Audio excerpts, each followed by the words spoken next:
안녕하십니까. 조국혁신당 수석대변인 김보협입니다. 명예훼손죄, 비범죄와 이참에 진지하게 논의해보자라는 제목으로 논평하겠습니다. 이재명 더불어민주당 대표가 어제 언론 탄압, 다시 하겠습니다. 이재명 더불어민주당 대표가 어제 언론 탄압, 정적 먼지떨이에 악용되는 명예훼손죄를 3자 고발 사주 못하게 친고죄로 바꾸면 어떻겠느냐 제안했습니다. 이 대표의 제안은 김대남 전 대통령실 시민소통비서관 선임 행정관의 이른바 고발 사주 의혹이 직접적 계기가 된 것 같습니다. 조국혁신당 조국 대표도 오늘 소셜미디어를 통해 이 대표의 제안에 전적으로 동의한다고 밝혔습니다. 조 대표는 이재명 대표님이 명예훼손죄를 친고죄로 바꾸자는 제안은 피해자가 아닌 제3자가 고발을 남용하지 못하도록 하자는 것으로 명예훼손죄의 오남용은 표현의 자유를 침해하고 있으므로 법원의 해석을 통한 통제가 아니라 법 개정을 통한 통제가 필요하다. 이 문제는 여야 진보 보수의 문제가 아니다라고 밝혔습니다.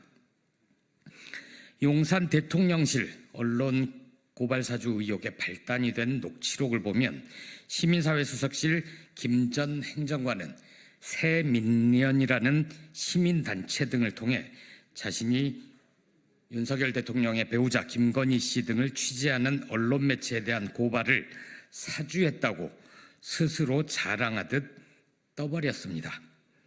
김 전 행정관이 언급한 새민련이라는 단체는 과거 MBC의 바이든 날리면 보도와 관련해 박성재 당시 MBC 사장 등을 고발한 단체입니다. 2022년 11월 17일 새민련 창립대회 때는 강승규 당시 시민사회 수석이 축사를 했고 윤석열 대통령이 화환을 보내기도 했다고 합니다. 이른바 찐윤 정치인들도 대거 참석했다고 합니다. 지난 9월 24일 윤석열 대통령 명예훼손 사건 첫 번째 재판에서는 피고인인 언론인들이 재판부에 윤석열 대통령을 증인으로 불러달라고 요청했습니다. 명예훼손죄는 이른바 반의사불벌죄여서 피해자가 처벌을 원하지 않으면 법원은 바로 공소기각을 결정해야 합니다. 검찰은 대선 후보 자격에 대한 검증 보도를 한 기자들을 수사하면서 피해자인 윤 대통령에게 처벌을 원하는지조차 묻지 않은 겁니다.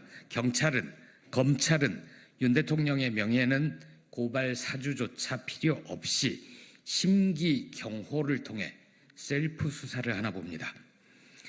모범이 되어야 할 정치권이 이 모양이니 국민 사이에서도 명예훼손죄 고소고발이 남발하고 있습니다.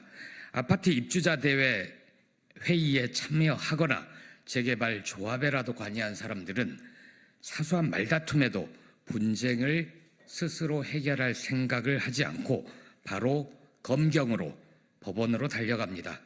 명예훼손 사건이 무슨 국민들의 형사사법 절차 체험 기회 같습니다. 검찰은 이런 상황을 즐기고 있습니다. 마치 꽃놀이패처럼 여깁니다. 가만히 앉아 있어도 명예훼손 고발을 당한 수많은 사람들에 대한 생사여탈권을 검찰이 주게 됩니다.